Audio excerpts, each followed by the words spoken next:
May 4-ന് അതായത് തെരഞ്ഞെടുപ്പ് 2026 നിയമസഭാ തെരഞ്ഞെടുപ്പിൻ്റെ റിസൾട്ട് വരുന്ന ദിവസം ഏതൊക്കെ പാർട്ടികൾ ഇല്ലാതാകും എന്നുള്ളതാണ് നമ്മുടെ വീഡിയോ ഒന്ന് ഡിസ്കസ് ചെയ്യാൻ പോകുന്ന കാര്യം. കാരണം അതിൽ ഒരുപാട് ചെറിയ പാർട്ടികൾ ഇല്ലാതാകാനുള്ള സാധ്യതകളുണ്ട്. അതിൽ ചിലതൊക്കെ ചിലപ്പോൾ വിട്ടുപോയേക്കാം, പക്ഷേ ഞാൻ അതിലേക്ക് വരാം. അതിലേക്ക് വരുന്നതിന് മുമ്പായിട്ട് നമുക്ക് പറയാനുള്ള ഒരു പ്രധാനപ്പെട്ട കാര്യം, നമ്മളുടെ ചാനലിൽ യൂട്യൂബ് നൽകുന്ന ഒരു ഓപ്ഷൻ ഉണ്ട് മെമ്പർഷിപ്പ് എടുക്കാൻ വേണ്ടിയിട്ട്. അത് നമ്മൾ ആക്ടിവേറ്റ് ചെയ്തിട്ടുണ്ട്. അതായത് നിങ്ങൾക്ക് നമ്മുടെ ചാനലിനെ സപ്പോർട്ട് ചെയ്യണം എന്നുണ്ടെങ്കിൽ നിങ്ങൾക്കൊരു മെമ്പർഷിപ്പ് എടുക്കാം. നിർബന്ധമൊന്നുമുള്ള കാര്യമില്ല, പക്ഷേ നിങ്ങൾക്ക് സാമ്പത്തികമായി അങ്ങനെ ചെയ്യാൻ കഴിയുന്ന ആളുകൾ മാത്രം ചെയ്താൽ മതി. അതുകൊണ്ട് പ്രത്യേകമായിട്ട് നിങ്ങൾക്ക് എന്തെങ്കിലും പ്രയോജനമോ അല്ലെങ്കിൽ പ്രത്യേകമായിട്ട് മെമ്പർഷിപ്പ് എടുത്തവർക്ക് വേണ്ടി മാത്രമുള്ള വീഡിയോകളോ ഒന്നും ഉണ്ടാകും എന്നുള്ളത് ഞാൻ പറയുന്നില്ല. പക്ഷേ നിങ്ങൾക്ക് ഈ ചാനൽ ഇങ്ങനെ തന്നെ നിലനിൽക്കണമെന്ന് താല്പര്യമുണ്ടെങ്കിൽ അത് ചെയ്യാവുന്നതാണ്. നമ്മൾക്ക് വേണമെങ്കിൽ പരസ്യം മറ്റ് ആളുകളിൽ നിന്ന് സ്വീകരിക്കുകയോ പല ബിസിനസ് ഹൗസുകളെ അപ്രോച്ച് ചെയ്യുകയോ അല്ലെങ്കിൽ അവർ നമ്മളെ അപ്രോച്ച് ചെയ്തിട്ടുണ്ട്. കഴിഞ്ഞ തെരഞ്ഞെടുപ്പിൽ ചില രാഷ്ട്രീയ പാർട്ടികളൊക്കെ തന്നെ നമ്മൾ അപ്രോച്ച് ചെയ്തിരുന്നു. പക്ഷേ അതൊന്നും സ്വീകരിക്കാൻ നമ്മൾ തയ്യാറായിട്ടില്ല. കാരണം വളരെ നിഷ്പക്ഷമായിട്ടുള്ള അഭിപ്രായങ്ങൾ സ്വതന്ത്രമായി നിങ്ങളോട് പറയണം എന്ന് നിർബന്ധമുള്ളത് കൊണ്ടാണ്. അങ്ങനെ പറയുന്ന ഒരു ചാനലായി തന്നെ ഇത് നിലനിൽക്കണം എന്ന് നിങ്ങൾക്ക് ആഗ്രഹമുണ്ടെങ്കിൽ മാത്രം നിങ്ങൾ കഴിയാവുന്ന രീതിയിൽ സപ്പോർട്ട് ചെയ്താൽ മതി. ഇതിൻ്റെ മെമ്പർഷിപ്പിൻ്റെ ആദ്യത്തെ എമൗണ്ട് എന്ന് പറയുന്നത് 179 ആണ്. അടുത്ത മെമ്പർഷിപ്പ് എമൗണ്ട് എന്ന് പറയുന്നത് ലെവൽ എന്ന് പറയുന്നത് 359 ആണ്.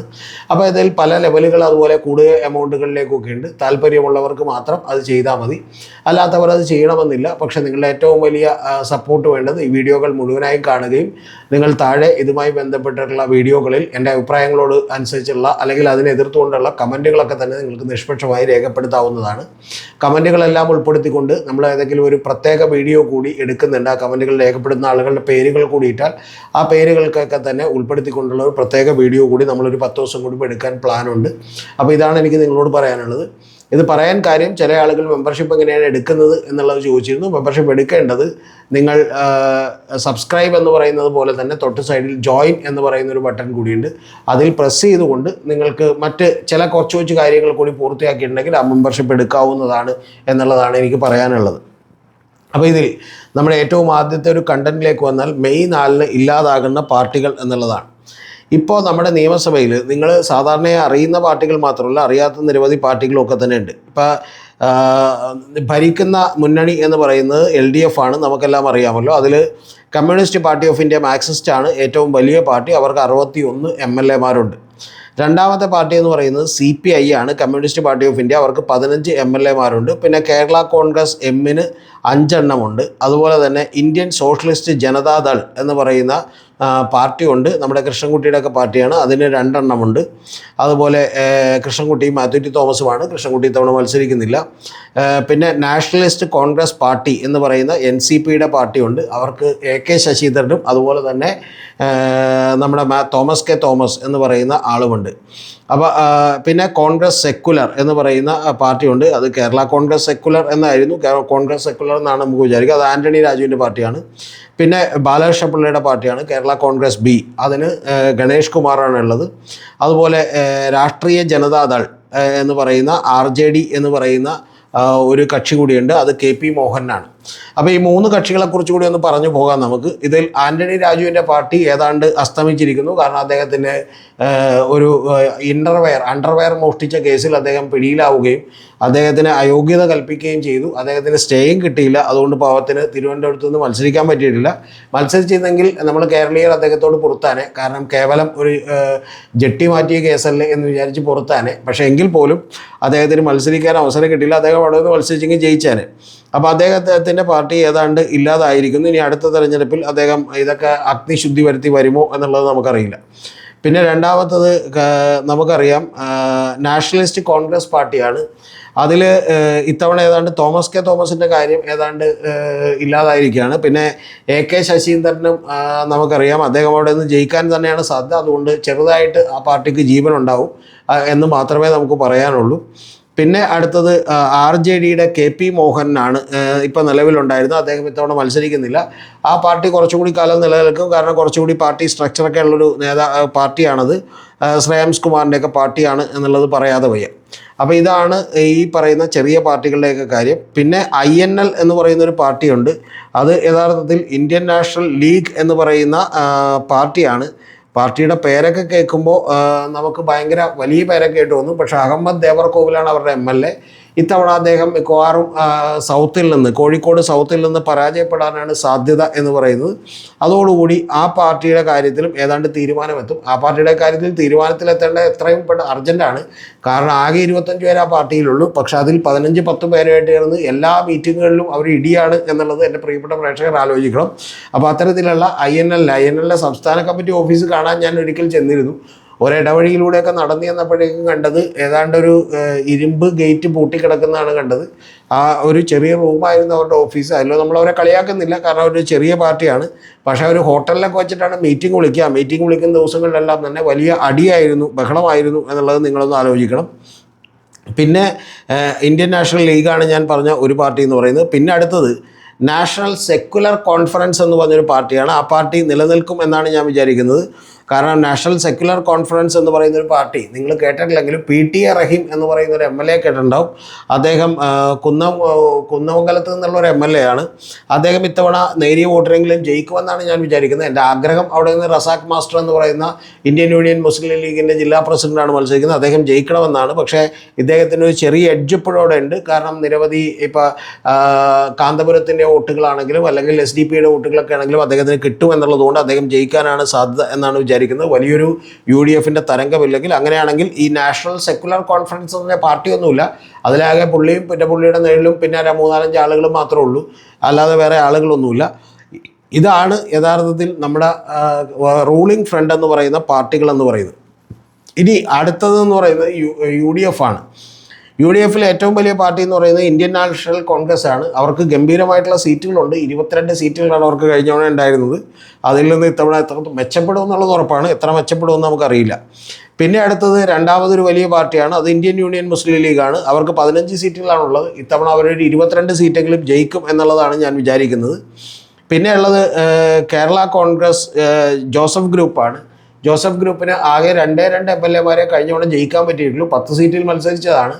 ജയിച്ചത് ആകെ തൊടുപുഴയിൽ നിന്ന് ജോസഫ് സാറും അതുപോലെ തന്നെ PJ ജോസഫും. പിന്നെ ജയിച്ചത് നമുക്കറിയാമല്ലോ മറ്റേ ഈ പറയുന്ന മോൻസ് ജോസഫുമാണ് ആകെ ജയിച്ചിട്ടുള്ളത്. അത് രണ്ടുപേരും എന്താണെങ്കിലും ആ മണ്ഡലങ്ങൾ അവർ നിലനിർത്തും എന്നുള്ള കാര്യത്തിൽ നമുക്കൊരു സംശയവുമില്ല. പിന്നെ അടുത്തത് കേരള കോൺഗ്രസ് ജേക്കബാണ്. ഒറ്റ MLA ഉള്ള പാർട്ടിയാണ്. അതായത് പിറവത്ത് നിന്ന് അനൂപ് ജേക്കബ് ഇത്തവണയും ജയിക്കും.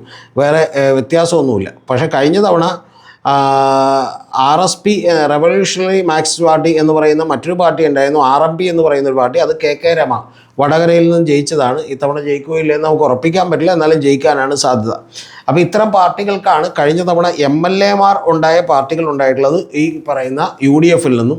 പക്ഷേ MLAമാരില്ലാതെ തന്നെ UDFിൽ നിന്ന് നിരവധി പാർട്ടികൾ വേറെ ഉണ്ട്. അവരുടെ പാർട്ടികളെക്കുറിച്ചൊന്നും നമ്മൾ പറയാതെ പോകാൻ വയ്യ. അതെന്ന് പറയുന്നത് ഒന്ന് മാണി C കാപ്പനാണ്. അദ്ദേഹം ഇൻഡിപെൻഡൻ്റ് ആയിട്ടാണ് നിൽക്കുന്നത്. പക്ഷേ അദ്ദേഹത്തിന് ഒരു പാർട്ടി ഉണ്ടെന്നാണ് അദ്ദേഹം അവകാശപ്പെടുന്നത്. ആ പാർട്ടിയുടെ പേര് കേരള ഡെമോക്രാറ്റിക് പാർട്ടിയാണ്. ഇത്തവണയും അദ്ദേഹം ജയിച്ചേക്കും. കാരണം അത് യഥാർത്ഥത്തിൽ ജോസ് കെ മാണി അവിടെ ചെന്ന് മത്സരിക്കുന്നതുകൊണ്ടാണ് അദ്ദേഹം ജയിക്കുന്നത്. അല്ലെങ്കിൽ ജയിക്കാനൊരു സാധ്യതയില്ല. പക്ഷേ അദ്ദേഹം ജയിക്കുമെങ്കിൽ ആ പാർട്ടിക്ക് ഒരു ശ്വാസമുണ്ടാകും എന്നുള്ളതാണ് നമ്മൾ മനസ്സിലാക്കേണ്ടത്. പിന്നെ ഏറ്റവും വലിയൊരു പാർട്ടിയാണ്, സത്യത്തിൽ കുറച്ചുകൂടി വലിയൊരു പാർട്ടിയാണ്. അവർക്കൊരു MP ഉണ്ട്. അത് NK പ്രേമേന്ദ്രനാണ്. പാർട്ടി ഏതാണെന്ന് നിങ്ങൾക്ക് ഇപ്പം തന്നെ മനസ്സിലായിട്ടുണ്ടാവും. അത് RSP ആണ്, റവല്യൂഷണറി സോഷ്യലിസ്റ്റ് പാർട്ടി എന്ന് പറഞ്ഞ പാർട്ടിയാണ്. ആ പാർട്ടി എന്ന് പറയുന്നത് ഈ പറയുന്ന ഷിബു ബേബി ജോൺ മത്സരിക്കുന്നുണ്ട്. അതുപോലെ ഉല്ലാസ് കോവൂറൊക്കെ മത്സരിക്കുന്നുണ്ട്. ഇവരൊക്കെ ജയിക്കാനുള്ള ചെറിയ സാധ്യതയുണ്ട്. ജയിച്ചില്ലെങ്കിൽ ഇത്തവണയും പ്രശ്നത്തിലാണ്. ജയിച്ചിട്ടുണ്ടെങ്കിൽ ഇവർ മന്ത്രിയാണ് എന്നുള്ള കാര്യത്തിൽ ഒരു സംശയവുമില്ല. അപ്പോൾ അത് ചവറയിൽ നിന്ന് ഷിബു ബേബി ജോൺ ജയിച്ചാൽ അദ്ദേഹം മന്ത്രിയാവും. അല്ലെന്നുണ്ടെങ്കിൽ അവർക്ക് വേറെ ഒരു വലിയ പ്രതീക്ഷയൊന്നും ഉണ്ടാവില്ല. അല്ലെങ്കിൽ ആ പാർട്ടിയും ഏതാണ്ട് ശോഷിച്ചുകൊണ്ടിരിക്കുകയാണ് എന്നുള്ളതാണ് വാസ്തവം. NK പ്രേമേന്ദ്രൻ അവിടെ സ്ഥാനാർത്ഥിയായിട്ട് നിൽക്കുമ്പോൾ ജയിക്കും. അദ്ദേഹത്തിൻ്റെ മകനെ നിർത്താൻ അദ്ദേഹം ഇത്തവണ ഒരു അറ്റംപ്റ്റ് നടത്തിയിരുന്നു. പക്ഷേ ആ അറ്റംപ്റ്റിന് ഷിബു ബേബി ജോൺ ചെക്ക് വെച്ചതുകൊണ്ട് നടന്നില്ല എന്നുള്ളതാണ്. ഷിബു ബേബി ജോൺ വീറ്റോ പ്രയോഗിച്ചു, അതുകൊണ്ട് നടന്നില്ല. ഇനി മാണി C കാപ്പൻ്റെ പാർട്ടി ഞാൻ പറഞ്ഞു. ഈ പറയുന്ന ഷിബു ബേബി ജോണിൻ്റെ പാർട്ടി പറഞ്ഞു. കൂടാതെ INL എന്ന് പറയുന്ന ഇന്ത്യൻ യൂണിയൻ ലീഗിൻ്റെ പാർട്ടി പറഞ്ഞു. ഇത് കൂടാതെ UDFിലുള്ള ഒരു പാർട്ടി എന്ന് പറയുന്നത് INL LDFിലുള്ളതാണ്. മറ്റൊരു പാർട്ടി എന്ന് പറയുന്നത് TMC ആണ്, തൃണമൂൽ കോൺഗ്രസ് ആണ്. അതിൻ്റെ നേതാവെന്ന് പറയുന്നത് PV അൻവറാണ്. PV അൻവർ ഇത്തവണ ബേപ്പൂരിൽ നിന്നാണ് അദ്ദേഹം അതിസാഹസത്തിന് ഒരുങ്ങുന്നത്. എന്ന് പറഞ്ഞിട്ടുണ്ടെങ്കിൽ ബേപ്പൂർ എന്ന് പറയുന്നത് തന്നെ ഒരു ഇടതുപക്ഷ മണ്ഡലമാണ്. ആ ബേപ്പൂരിൽ ചെന്ന് PM മുഹമ്മദ് റിയാസിനെ മലർത്തിയടിക്കാം എന്നാണ് അദ്ദേഹം വിചാരിക്കുന്നത്. അങ്ങനെ മലർത്തിയടിച്ചാൽ അതൊരു ചരിത്രമാവുകയും അദ്ദേഹത്തിനൊരു മന്ത്രിസ്ഥാനം കിട്ടുകയും ചെയ്യും എന്നുള്ളത് ഉറപ്പാണ്. പക്ഷെ മലർത്തിയടിച്ചില്ലെങ്കിൽ യഥാർത്ഥത്തിൽ അതോടുകൂടി ഏതാണ്ട് തൃണമൂൽ കോൺഗ്രസ് കേരള ഘടകം അവിടെ വെച്ച് അവസാനിക്കാനാണ് സാധ്യതകളുള്ളത്. പിന്നെ PV അൻവർ രാഷ്ട്രീയത്തിൽ നിറഞ്ഞേക്കും എന്നുള്ള കാര്യത്തിലൊന്നും എനിക്ക് സംശയമില്ല. പക്ഷേ പാർട്ടിയായി അദ്ദേഹത്തിന് മുന്നോട്ട് പോകാൻ കഴിയുമോ എന്നുള്ള കാര്യത്തിൽ എനിക്ക് വലിയ സംശയങ്ങളുണ്ട്. പിന്നെ മറ്റൊരു പാർട്ടി എന്ന് പറയുന്നത് നമുക്കറിയാം, അത് ആ പാർട്ടി എന്താണെങ്കിലും ഉണ്ടാവും. CMP എന്ന് പറയുന്ന ഒരു പാർട്ടിയാണ്, അതായത് MV രാഘവൻ്റെയൊക്കെ പാർട്ടിയാണ്. കമ്മ്യൂണിസ്റ്റ് മാർക്സിസ്റ്റ് പാർട്ടി എന്നുള്ളതാണ്. അത് CP ജോണാണ്. അദ്ദേഹം ഇത്തവണ ഒരുപക്ഷെ അദ്ദേഹത്തിൻ്റെ ഏറ്റവും ഒടുവിലത്തെ തെരഞ്ഞെടുപ്പായിരിക്കുമെന്നാണ് അദ്ദേഹം വന്നത്. ഇനി തെരഞ്ഞെടുപ്പിൽ മത്സരിക്കുന്നില്ലെന്നാണ്. അപ്പോൾ അദ്ദേഹം തിരുവനന്തപുരത്ത് നിന്ന് മത്സരിക്കുന്നു. ജയിക്കാനാണ് സാധ്യത. ജയിച്ചാൽ CMPക്ക് ഇതുവരെ ഒരു MLA പോലും ഉണ്ടായിരുന്നില്ല. പക്ഷേ കുറച്ചുകൂടി കരുത്തോടുകൂടി ആ MLAയോടുകൂടി അവർ അധികാരത്തിലേക്ക് എത്തും. അദ്ദേഹം മന്ത്രിയാവാനുള്ള എല്ലാ സാധ്യതകളും ഉണ്ട്. അപ്പോൾ അദ്ദേഹം നിലനിൽക്കുമെന്നുള്ളതാണ്. ഇനി ഏതാണ്ട് മറ്റ് ചില പാർട്ടികൾ കൂടിയുണ്ട്, അവർക്ക് മത്സരിക്കാൻ സീറ്റുകൾ പോലും കിട്ടിയിട്ടില്ല. അത് വലിയ പാർട്ടിയായിരുന്നു പശ്ചിമ ബംഗാളിൽ CPM കഴിഞ്ഞാൽ ഏറ്റവും വലിയ പാർട്ടിയായിരുന്നു ഫോർവേഡ് ബ്ലോക്ക് എന്ന് പറയുന്ന 4 മന്ത്രിമാരുണ്ടായിരുന്ന ഒരു പാർട്ടിയായിരുന്നു. പക്ഷേ ഏതാണ്ട് പശ്ചിമ ബംഗാളിൽ അതിൻ്റെ പരിപാടി തീർന്നു. ഇവിടെ അദ്ദേഹത്തിന് കൊല്ലത്തൊരു ചെറിയ ഓഫീസുണ്ട്, ജി ദേവരാജൻ എന്ന് പറയുന്നത്. പലപ്പോഴും ആളുകൾക്ക് ഫോർവേഡ് ബ്ലോക്ക് എന്ന് പറഞ്ഞ പേര് പോലും ഓർമ്മയില്ല. ദേവരാജൻ്റെ പാർട്ടി എന്ന് മാത്രമേ അറിയാൻ പാടുള്ളൂ. അദ്ദേഹത്തിന് ഇത്തവണയും സീറ്റ് കിട്ടിയിട്ടില്ല. അദ്ദേഹം പക്ഷേ UDFൻ്റെ ഒപ്പമാണ് നിലനിൽക്കുന്നത് എന്നുള്ളതാണ് നമുക്കറിയാൻ കഴിയുന്നത്. ഇനി UDF അധികാരത്തിൽ വന്നാൽ ഏതെങ്കിലും ബോർഡ് പ്രസിഡൻറ്റോ അതുപോലെയുള്ള സ്ഥാനങ്ങളൊക്കെ കിട്ടുമോ എന്നറിയില്ല. ഇനി മറ്റൊരു പാർട്ടി എന്ന് പറയുന്നത് യഥാർത്ഥത്തിൽ കോവൂർ കുഞ്ഞുമോൻ്റെ ഒരു പാർട്ടിയാണ്. ആ കോവൂർ കുഞ്ഞുമോൻ്റെ പാർട്ടി എന്ന് പറയുന്നത് RSP ലെനിനിസ്റ്റ് എന്ന് പറയുന്നൊരു പാർട്ടിയാണ്. അദ്ദേഹം നേരത്തെ RSPക്കാരനായിരുന്നു. RSPയിൽ നിന്ന് അദ്ദേഹം വിട്ടുപോന്നിട്ടുള്ള ഒരാളാണ് കോവൂർ കുഞ്ഞുമോൻ. അവിടെ നിന്ന് ജയിച്ചുകൊണ്ടിരുന്നതാണ്. പക്ഷേ ഇത്തവണ അദ്ദേഹത്തെ നേടുന്ന ഉല്ലാസ് കോവൂരാണ്. ഇത്തവണ ഇത്തിരി പരുങ്ങലിലാണ് കോവൂർ കുഞ്ഞുമോൻ്റെ കാര്യം. അപ്പോൾ കോവൂർ കുഞ്ഞുമോൻ ഇല്ലെങ്കിൽ RSP ലെനിനിസ്റ്റ് കൂടി ഇവിടെ അവസാനിക്കും എന്നുള്ളതാണ് നമുക്ക് പറയാനുള്ളത്. അപ്പോൾ ഏതാണ്ട് ഇത്തരത്തിലുള്ള നിരവധി പാർട്ടികൾ INL പോലെയുള്ള, RSP ലെനിനിസ്റ്റ് പോലെയുള്ള, അല്ലെങ്കിൽ ഫോർവേഡ് ബ്ലോക്ക് പോലെയുള്ള, ഈ പറയുന്ന പോലെ TMC പോലെയുള്ള, ഇത്തരത്തിലുള്ള മാണി സി കാപ്പൻ്റെ പാർട്ടി പോലെയുള്ള പാർട്ടികളൊക്കെ തന്നെ ജയം വളരെ പ്രധാനപ്പെട്ടതാണ് എന്നുള്ളതാണ് പറയാനുള്ളത്. പിന്നെ ഇന്ത്യൻ സോഷ്യലിസ്റ്റ് ജനതാദൾ എന്ന് പറയുന്നൊരു പാർട്ടി, അത് LDFൻ്റെ ഒപ്പം നിൽക്കുന്ന ഒരു പാർട്ടിയാണ്. കോവൂർ കുഞ്ഞുമോനും LDFൻ്റെ ഒപ്പം നിൽക്കുന്നതാണ്. അത് കൃഷ്ണൻകുട്ടിയും മാത്യു ടി തോമസും ഒക്കെയുള്ള പാർട്ടിയാണ്. അപ്പോൾ അവരും എന്ത് സംഭവിക്കും എന്നുള്ളത് നമ്മൾ കാത്തിരുന്ന് കാണേണ്ട ഒരു കാര്യമാണ്. പിന്നെ കേരള കോൺഗ്രസ് B പത്തനാപുരത്താണ്, അത് ഗണേഷ് കുമാറാണ്. ഗണേഷ് കുമാർ തോറ്റാലും ആ പാർട്ടി നിലനിൽക്കും. അപ്പോൾ ഏതാണ്ട് ഞാൻ നേരത്തെ പറഞ്ഞ കുറേ പാർട്ടികൾ, അതായത് ഒറ്റക്കുള്ള പാർട്ടികൾ, ഇപ്പോൾ INL പോലെയുള്ള, കോവൂർ കുഞ്ഞുമോൻ്റെ RSP ലെനിനിസ്റ്റ് പോലെയുള്ള, അല്ലെങ്കിൽ ഇതുപോലെയുള്ള നിരവധി പാർട്ടികൾ, മാണി സി കാപ്പൻ്റെ പാർട്ടികൾ, അല്ലെങ്കിൽ ഈ പറയുന്ന ഫോർവേഡ് ബ്ലോക്ക് പോലെയുള്ള സംഭവങ്ങൾ, തൃണമൂൽ കോൺഗ്രസ് പോലെയുള്ള സംഭവങ്ങൾ, ഇത്തരത്തിൽ കേരള കോൺഗ്രസ് സെക്കുലർ എന്ന് പറയുന്ന ആന്റണി രാജുവിൻ്റെ പാർട്ടി, അത് ഏതാണ്ട് അവസാനിച്ച് കഴിഞ്ഞു. കാരണം അവർ തെരഞ്ഞെടുപ്പിൽ മത്സരിക്കുന്നില്ല. അപ്പോൾ അത്തരത്തിലുള്ള നിരവധി പാർട്ടികൾ മിക്കവാറും ഈ തെരഞ്ഞെടുപ്പോടുകൂടി മെയ് 4 അവരുടെ ഈ പറയുന്ന പോലെ ഒരു പരിപാടി തീരാനാണ് സാധ്യത. വലിയ ചടങ്ങൊന്നും ഉണ്ടായില്ലെങ്കിലും മെയ് 4 വോട്ടെടുപ്പ് തീരുമ്പോൾ ഇവരുടെയൊക്കെ കാര്യത്തിൽ ഏതാണ്ടൊരു തീരുമാനത്തിലേക്ക് നമ്മുടെ കേരള ജനങ്ങളെത്തും.